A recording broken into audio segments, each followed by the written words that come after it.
अस्सलाम वालेकुम आदाब। वन टीवी के उर्दू खबरनामे में आप सबों का इस्तकबाल है। मैं शहबाज। आगे बढ़ने से पहले देखेंगे हेडलाइंस। वजीर पूनम प्रभाकर का केटी रामाराव के इल्जामात का जवाब।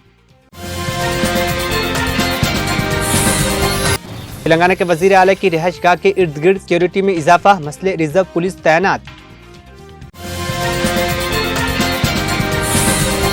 बीआरएस के केटी रामाराव की कांग्रेस हुकूमत पर तनकीद, किसानों को नजरअंदाज किया जा रहा है। मुंबई पुलिस ने एमएलए जिशान सिद्दीकी को धमकी देने वाले 20 साला नौजवान को किया गिरफ्तार। कांग्रेस की रुकनी असेंबली विनेश फोगाट का इल्जाम, औरतों की आवाज को दबाया जा रहा है। लिबनान की मशरिकी वादी बीका पर इजरायली फिजाई हमलों में 60 अफराद हलाक। अब खबरें तफसील से। बीआरएस के वर्किंग सदर केटी रामाराव के जवादा फार्म हाउस मामले पर इल्जामात का जवाब देते हुए वजीर पूनम प्रभाकर ने वाज़ेह किया है कि ओहदेदारों के मयारी तरीक़ाकार पर अमल किया गया है। उन्होंने बताया कि तकारीब में शराब पेश करने के लिए मुनासिब इजाज़त लेना ज़रूरी है और जो लोग उसूलों की खिलाफ वर्जी करते हैं उनके खिलाफ कार्रवाई की जाएगी।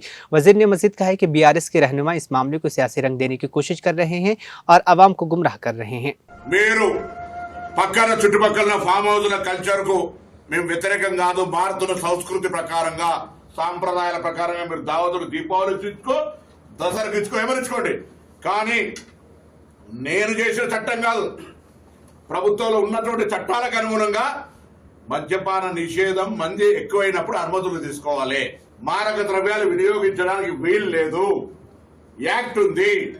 అశ్లీలత జరిగేటువంటి రేవు పార్టీలకు సంబంధించి నిషేధం ఉంది. ఇవి తప్ప మీరు ఎక్కడైనా చేసుకున్నప్పుడు ఎవరైనా పోలీసులు అతిగా ప్రవర్తిస్తే మేము బాధ్యత వహించడానికి సిద్ధంగా ఉన్నాం. రాజకీయంగా పోరాడగలిగే శక్తి మీకంటే మంచిగా ఈ ప్రభుత్వాన్ని నడిపి ప్రజల ప్రశంసలు పొందే ప్రయత్నం చేస్తాం.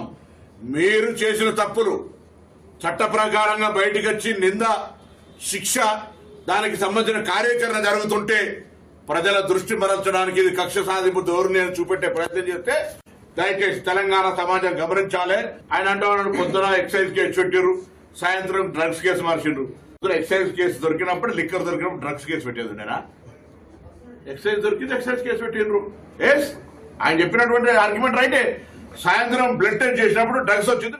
तेलंगाना के वज़ीर आला रेवंत रेड्डी के रिहाइशगाह के अतराफ सिक्योरिटी बढ़ा दी गई है और मसले रिजर्व पुलिस की दस्ते तैनात किए गए हैं। यह इकदाम हालिया मुजाहिरों और बटालियन पुलिस एहलकार की जानिब से मिलने वाले इंटेलिजेंस अलर्ट के पेश नज़र उठाया गया है। मुमकिन खतरात के पेश नज़र वज़ीर आला की सिक्योरिटी टीम में अहम तब्दीलियाँ की गई है। हुकाम ने वज़ीर आला की हिफाजत को यकीनी बनाने और अमन आमा को बरकरार रखने के लिए सूरत हाल पर गहरी नज़र रखी जा रही है। ज़री और इक़्तिसादी मसाइल पर कांग्रेस हुकूमत की सरंजिश करते हुए बीआरएस के कारगुजार सदर केटी रामाराव ने तेलंगाना के किसानों की मुश्किलात पर सवाल उठाया। उन्होंने कहा कि धान की खरीदारी में ताखीर की वजह से किसानों को मुश्किलात का सामना करना पड़ रहा है। खासतौर पर दशहरा और दिवाली जैसे त्योहारों के मौके पर रामाराव ने हुकाम की नाकामी पर तनकीद करते हुए कहा है कि किसान कई दिनों से खरीदारी मराकज़ पर अपने फसल फरोख्त करने का इंतज़ार कर रहे हैं, लेकिन हुकूमत की जानिब से कोई कार्रवाई नहीं की जा रही है। उन्होंने तेलंगाना कांग्रेस को शदीद तनकीद का निशाना बनाते हुए कहा है कि ये जमात सिर्फ झूठे वादे कर रही है और किसानों की हकीकी ज़रूरियात को नज़रअंदाज कर रही है। एक्सपर्ट पोस्ट के जरिए रामाराव ने ठेकेदारों और कांग्रेस से वाबस्ता ग्रुपों पर तेलंगाना के कुदरती वसाइल से बेदरेग लूट मार का भी आरोप लगाया।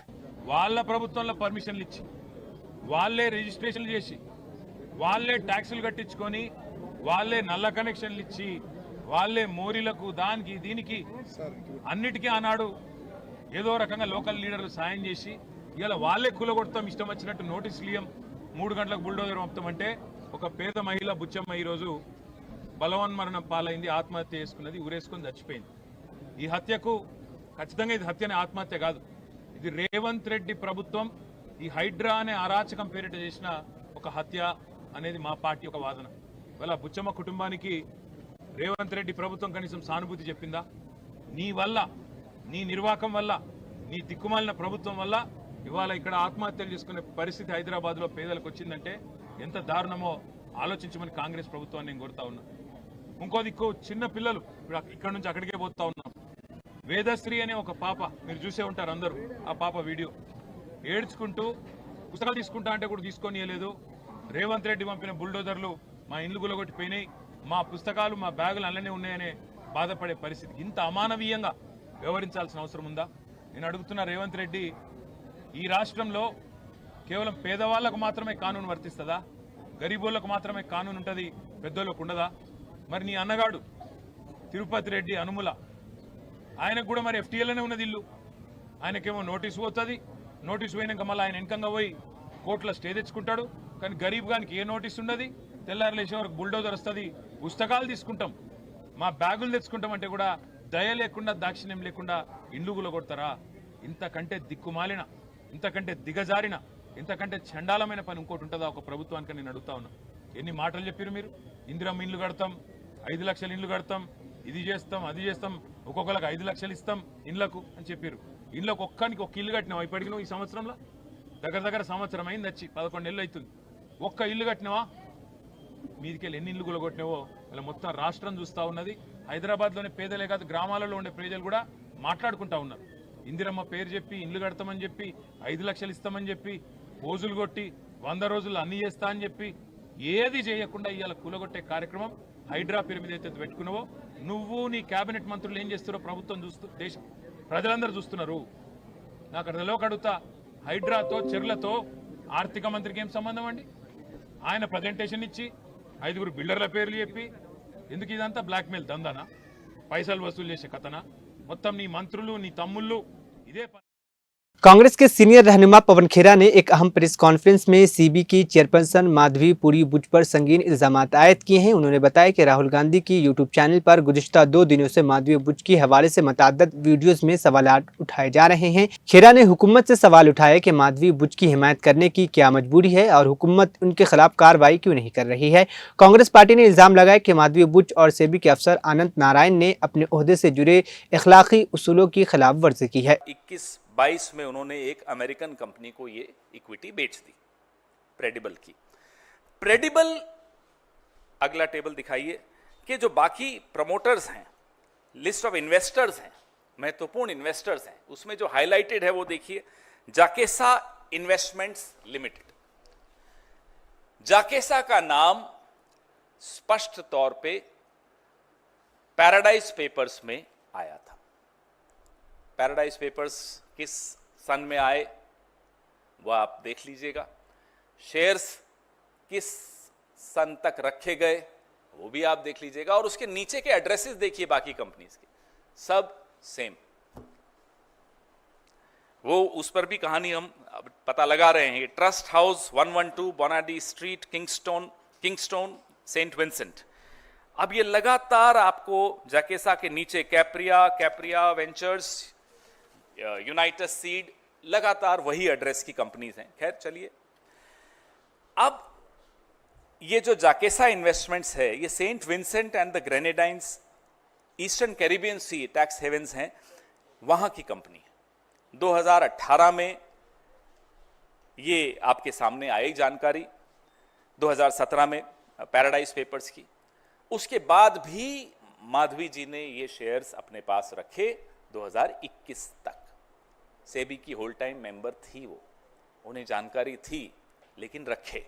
क्यों रखे पूछिए उनसे। अब मैं आता हूं एक और व्यक्ति पर जो सेबी से जुड़ा हुआ है, माधवी जी के अलावा। उनका नाम है अनंत नारायण। ये हैं होल टाइम मेंबर अनंत नारायण। इन्होंने भी अपनी एक प्रॉपर्टी एक ऐसे स्टॉक ब्रोकर को दी। स्टॉक ब्रोकर को, सेबी का होल टाइम मेंबर अपनी प्रॉपर्टी एक स्टॉक ब्रोकर को दे रहा है जिसको वो रेगुलेट करता है। अनंत नारायण गोपाल कृष्णन 10 अक्टूबर 2022 को होल टाइम मेंबर बने, और इन्होंने जो अपनी मुंबई की प्रॉपर्टी है थंगम विनोद राजकुमार को दी। ये स्टॉक ब्रोकर हैं। आईएमसी इंडिया सिक्योरिटीज के नाम पे एक ब्रोकरेज फर्म है इनकी, जो सेबी द्वारा रेगुलेटेड है। ये हैरानी की बात है कि माधवी जी भी यही करती हैं, उन्हीं कंपनीज को अपनी प्रॉपर्टीज किराए पे देती हैं जो सेबी रेगुलेट कर रहा होता है जिन कंपनीज को। और होल टाइम मेंबर अनंत जी भी वही करते हैं। ये अनंत जी मेंबर हैं market intermediaries regulation and supervision department, MIRSD, SEBI के भीतर जो डिपार्टमेंट है। सीधा सीधा स्टॉक ब्रोकर्स उनके परव्यू में आते हैं। उस व्यक्ति को उन्होंने अपनी किराए पे प्रॉपर्टी दी। ये भी एक सेक्शन 4, 7 और 8 का सेबी का कोड जो है उसका वायलेशन है। अगला इनका क्या एक्सपोजे है कि अनलिस्टेड कंपनीज में नारायण साहब भी अपनी शेयर्स, अपनी equity proud security and credits private limited, proud अब जो है इनक्रेड नाम हो गया है उसका, INCRED, InCred capital, 1 lakh shares, 2 crore के शेयर्स, जिसकी आज की वैल्यूएशन अगर हम कंपनी के वैल्यूएशन के हिसाब से देखें तो 70 करोड़ की वैल्यूएशन है। इस कंपनी में इनके शेयर्स हैं। ये होल टाइम मेंबर हैं सेबी के। इनक्रेड कैपिटल मार्केट पार्टिसिपेंट है, रेगुलेटेड है सेबी द्वारा, सेबी के परव्यू में आती है, सेबी की जांच के दायरे में आती है। उस कंपनी के 70 करोड़ के शेयर्स और उस कंपनी की वैल्यूएशन है 8,800 करोड़। उसके 70 करोड़ भागीदार, हिस्सेदार सेबी के होल टाइम मेंबर हैं, उस सेबी के जिस सेबी के परव्यू में इनक्रेड कैपिटल आती है। हमें यह नहीं समझ में आता कि ऐसी कंपनी जो, और ये इनक्रेड बड़ी कंपनी है, स्पेशलाइज करती है पोर्टफोलियो मैनेजमेंट सर्विसेज में, ऑल्टरनेटिव इन्वेस्टमेंट फंड्स में, AIF जिसको हम कहते हैं, और पूल्ड इन्वेस्टमेंट्स। मतलब ये सारी जो ये गतिविधियां हैं इस कंपनी की, वो सेबी के सीधे सीधे परव्यू में आती हैं और होल टाइम मेंबर के परव्यू में आती हैं। फिर भी उन्होंने उस कंपनी के शेयर्स रखे हैं। हमारे सवाल हम पूछना चाहते हैं, माधवी जी ने अपनी दूसरी प्रॉपर्टी भी ऐसी कंपनी को क्यों दी जिस कंपनी का सीधा सीधा सेबी से लगातार रिश्ता है? नोटिस का रिश्ता है, एफिडेविट्स का रिश्ता है, इंक्वायरीज का रिश्ता है, रिश्ता ही रिश्ता है। क्यों माधवी बुच ने ऐसी कंपनीज में शेयर्स रखे, ये जानने के बाद जब पैराडाइज पेपर्स में उसके इन्वेस्टर्स के नाम आए? क्यों अनंत नारायण जी ने, जो होल टाइम मेंबर हैं सेबी के, अपनी प्रॉपर्टी एक ऐसे स्टॉक ब्रोकर को दी जो सेबी की जांच के दायरे में आता है? मुंबई पुलिस ने नोएडा से एक 20 साला शख्स को गिरफ्तार किया है, जिस पर इल्जाम है कि उसने मुंबई के MLA जिशान सिद्दीकी के दफ्तर को कॉल करके उन्हें जान से मारने की धमकी दी थी। पुलिस के मुताबिक ये धमकी आमेज कॉल बांद्रा ईस्ट में वाक़ जिशान सिद्दीकी के अवामी राब्ते दफ्तर के लैंडलाइन नंबर पर मौसूल हुई। रिपोर्ट के मुताबिक ये धमकी आमेज कॉल गुज़िश्ता जुमा की शाम की गई, जिसमें न सिर्फ जिशान सिद्दीकी बल्कि अदाकार सलमान खान को भी निशाना बनाया गया था और फ़ोन पर पैसों का मुतालबा किया गया था। जिशान सिद्दीकी के दफ्तर से एक मुलाजिमिन की शिकायत पर बांद्रा के निर्मल नगर पुलिस स्टेशन में नामालूम अफराद के खिलाफ मुकदमा दर्ज किया गया था। इस शिकायत के बुनियाद पर पुलिस ने मुलजिम की तलाश शुरू की और इसका पता लगाकर गिरफ्तार कर लिया। हरियाणा की कांग्रेस रुकनी असम्बली विनेश फोगाट ने इल्जाम आयद किया है कि अपनी आवाज बुलंद करने वाली औरतों को अक्सर दबा दिया जाता है और उन्होंने इसका जाती तजुर्बा भी बयान किया। ये बातें उन्होंने ऑल इंडिया महिला कांग्रेस की सदर अलका लांबा के साथ नई दिल्ली में एक प्रेस कॉन्फ्रेंस के दौरान कही, जो वाराणसी की यूथ कांग्रेस की कायद रोशनी जायसवाल और उनके खानदान की हिमायत में मुनक्किद की गई थी। रोशनी जायसवाल ने सोशल मीडिया पर इस्मत रेजी की धमकियां मिलने के बाद एक बीजेपी हामी को थप्पड़ मार दिया था। प्रेस कॉन्फ्रेंस में एक वीडियो दिखाई गई जिसमें रोशनी जायसवाल ने कहा कि सितंबर में उन्होंने राजेश कुमार नामी शख्स को थप्पड़ मारा था क्योंकि उसने उन्हें इस्मत रेजी की धमकियां दी थी। इस वाकये के बाद रोशनी जायसवाल को उनके मकान की जब्ती की नोटिस मिली थी। विनेश फोगाट ने कहा कि हुकूमत उत्तर प्रदेश से उन्हें बहुत कम उम्मीद है। साक्षी मलिक जैसी महिलाएं अपनी लड़ाई जारी रखी हुई हैं क्योंकि उन्हें जाती तजुर्बा है कि आवाज किस तरह दबाई जाती है। महिला है और वो गलत के खिलाफ आवाज उठा रही हैं, वो अपनी आवाज को पुरजोर तरीके से रख रही हैं। गुनाह सिर्फ इतना है कि वो महिला है और वो लड़ना जानती है, ये उसका गुनाह है। रोशनी को लगातार राजेश, भगवा राजेश, और भगवा का आप मतलब समझते हैं, मुझे बताने की जरूरत नहीं, पूरे देश को पता है। उसका नाम जो है सैफरन राजेश है, बलात्कार की धमकियां दे रहा है। ना तो भाजपा की सरकार ने या ना यूपी सरकार ने ना यूपी की पुलिस ने अभी तक कुछ बोला है। भगवा के भेष में छिपे हुए राजेश जैसे जो ये लोग हैं, जो सरकार के संरक्षण में पड़ रहे हैं, ऐसे बदमाशों पे क्या कभी कोई कार्रवाई हो सकती है? क्या हम एक उम्मीद की नज़र से देख सकते हैं कि महिलाओं के खिलाफ में जो अपराध हो रहे हैं उसके खिलाफ में हमारी सरकार कुछ करेगी? मुझे बहुत कम उम्मीद है, आस और उम्मीद बहुत कम है, लेकिन मैं उस छोटी सी उम्मीद के ऊपर मैं पूरे देशवासियों को ये बोलना चाहती हूँ कि उम्मीद को जिंदा रखना। आपके सामने रोशनी जायसवाल जैसी, विनेश फोगाट जैसी, साक्षी मलिक जैसी बेटियां सामने खड़ी हैं लड़ने के लिए। अभी हाल फिलहाल में उस केस की मुझे ज़्यादा अभी मैं कोशिश कर रही हूँ डिटेल निकालने की, लेकिन हरियाणा में भी एक एसपी के ऊपर 6-7 महिलाओं ने लेटर लिख के मुख्यमंत्री जी को बोला है कि हमारे साथ में गलत हुआ है। और मैं दावे के साथ कह सकती हूँ कि आने वाले टाइम में उन लड़कियों से ये बयान लिखवाया जाएगा या उनसे बुलवाया जाएगा कि ये हमने नहीं किया है। उनको दबाने की हर पुरजोर कोशिश की जाएगी और हमें पता है कैसे दबाया जाता है, क्योंकि हमने वो पीड़ा से हम गुजरे हैं, उस दर्द से हम गुजरे हैं, उस लड़ाई से हम 2 साल से गुजर रहे हैं।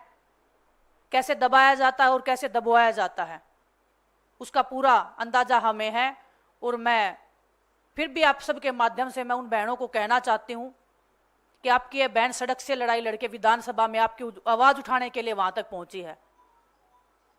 अगर आपको ये लगता है कि कोई आप पे दबाव दे रहा है, कोई आपको डराने की कोशिश की जा रही है, या कोई आपको बोल रहा है कि आप ये चीजें लिख दो, ये सब गलत है, तो मैं आपको विश्वास के साथ में कह सकती हूँ आपको एक फोन कॉल की जरूरत है। बस आप एक फोन कॉल लगाएंगे, हम आपकी लड़ाई आप बोलोगे हमें सड़क पे बैठ के लड़ाई लड़नी है, वो लड़ाई हम लड़ेंगे। आप बोलोगे कि हमारी आवाज को पुरजोर तरीके से उठाए, हम उस लड़ाई को अंत तक लेके जाएंगे।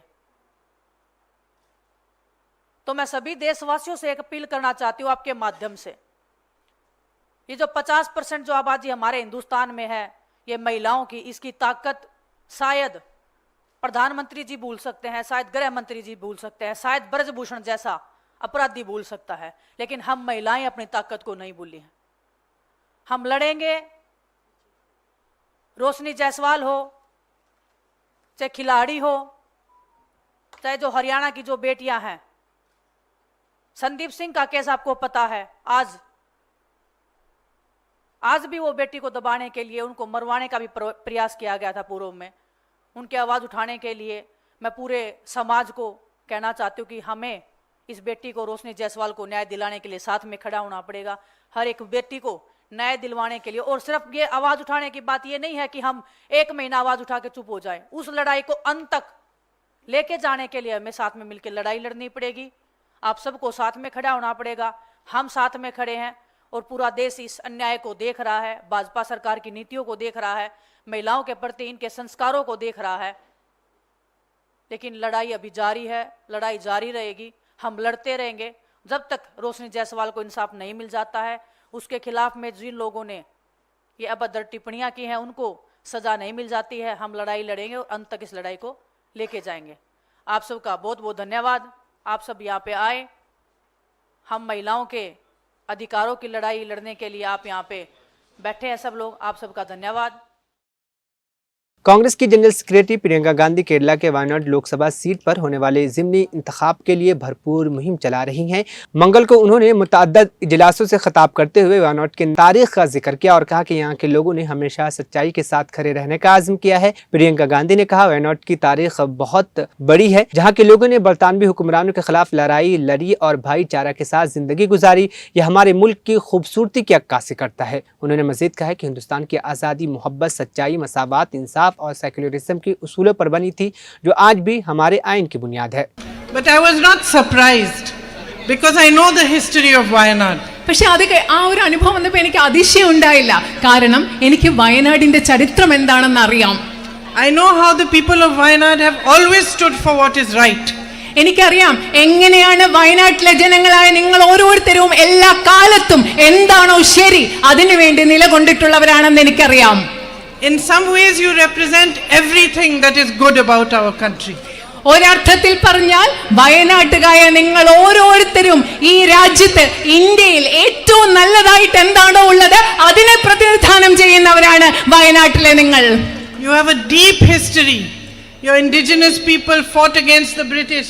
നിങ്ങൾക്കൊരു ആഴമുള്ള ചരിത്രമുണ്ട്. ഇവിടുത്തെ തദ്ദേശീയരായ ജനങ്ങൾ ബ്രിട്ടീഷുകാർക്കെതിരെ പോരാടിയവരാണ്. And you have always lived in harmony. അത് മാത്രമല്ല, നിങ്ങൾ എല്ലാ കാലത്തും സാഹോദര്യത്തിലും ഐക്യത്തിലുമാണ് ജീവിച്ചിട്ടുള്ളത്. No matter which religion you have belonged to, you have lived as brothers and sisters. നിങ്ങൾ ഏത് മതത്തിൽപ്പെട്ട ആളുകളായിക്കൊള്ളട്ടെ, വയനാട്ടിലുള്ള ജനങ്ങൾ നിങ്ങൾ സഹോദരന്മാരെ പോലെയാണ് എല്ലാ കാലത്തും ജീവിച്ചിട്ടുള്ളത്. And these are the teachings of all our religious leaders, whether it was Sri Narayan Guruji, whether it was our great earlier leaders before that, or our gurus. They have all taught that we should live in harmony, there should be equality, and everybody should move forward and progress together. ഇതാണ് നമ്മുടെ രാജ്യത്തെ ഏറ്റവും വലിയ മതത്തിന്റെ ഒക്കെ ഏറ്റവും വലിയ നേതാക്കളുടെ സന്ദേശം. ഇതാണ് ശ്രീനാരായണ ഗുരുവിനെ പോലെയുള്ള നേതാക്കളോ അതുപോലെയുള്ള മഹാന്മാർ നമുക്ക് പഠിപ്പിച്ചിട്ടുള്ളത്. ഇതാണ് എല്ലാ മനുഷ്യരും സാഹോദര്യത്തോടും ഐക്യത്തോടു കൂടി ഏത് മതത്തിൽപ്പെട്ടവരായാലും ജീവിക്കണം എന്ന സന്ദേശമാണ് നമ്മൾ പഠിച്ചിട്ടുള്ളത്. These are the same values on which our freedom movement was led by Mahatma Gandhi ji. ഇതേ മൂല്യങ്ങൾ, സ്വാതന്ത്ര്യത്തിന്റെയും ഐക്യത്തിന്റെയും തുല്യതയുടെയും ഒക്കെ മൂല്യങ്ങളുടെ അടിസ്ഥാനത്തിലാണ് ശ്രീ മഹാത്മാഗാന്ധി നമ്മുടെ സ്വാതന്ത്ര്യ സമരം നയിച്ചതും മുൻപോട്ട് കൊണ്ടുപോയതും. He was inspired to fight for the truth by the Bhagavad Gita. അദ്ദേഹത്തെ സത്യത്തിന് വേണ്ടി പോരാടാൻ അദ്ദേഹത്തിന് പ്രചോദനം നൽകിയത് ഭഗവത്ഗീതയാണ്. And by the Holy Quran. അതുപോലെ തന്നെ ഹോളി ഖുറാനിലെ മൂല്യങ്ങളും അദ്ദേഹത്തിന് പ്രചോദനം നൽകി. And he was deeply inspired by Lord Jesus' Sermon on the Mount. അതുപോലെ തന്നെ ജീസസ് ക്രൈസ്റ്റിന്റെ, യേശുദേവന്റെ പ്രഭാഷണത്തിൽ അദ്ദേഹം വളരെയധികം പ്രചോദനം ഉൾക്കൊണ്ടു. In fact, if somebody embodied what is written in the Bible in Corinthians 13, that whatever you do, unless you have love in your heart, it is of no value, it was Mahatma Gandhi.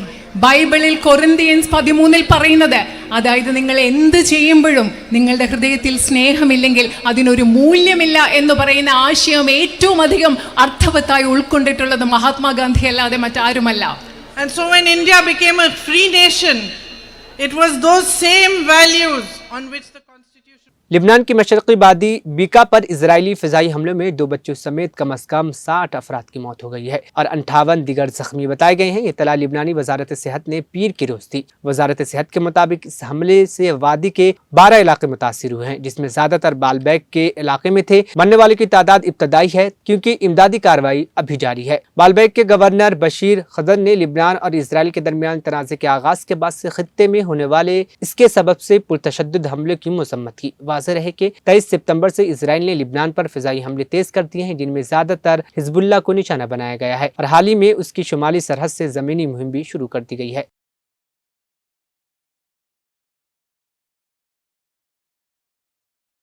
आखिर में headlines फिर। वजीर पूनम प्रभाकर का केटी रामाराव के इल्जामात का जवाब। तेलंगाना के वजीर आला की रिहाइशगाह के इर्द गिर्द सिक्योरिटी में इजाफा, मसले रिजर्व पुलिस तैनात। बीआरएस के केटी रामाराव की कांग्रेस हुकूमत पर तनकीद, किसानों को नजरअंदाज किया जा रहा है। मुंबई पुलिस ने एमएलए जिशान सिद्दीकी को धमकी देने वाले 20 साला नौजवान को किया गिरफ्तार। कांग्रेस की रुकनी असेंबली विनेश फोगाट का इल्जाम, औरतों की आवाज को दबाया जा रहा है। लिबनान की मशरिकी वादी बीका पर इजरायली फिजाई हमलों में 60 अफराद हलाक। 1TV उर्दू खबरनामा यहीं पर इख्तिताम पजीद हुआ। मुझे दीजिए इजाजत, फिर होगी कल मुलाकात। अल्लाह हाफिज।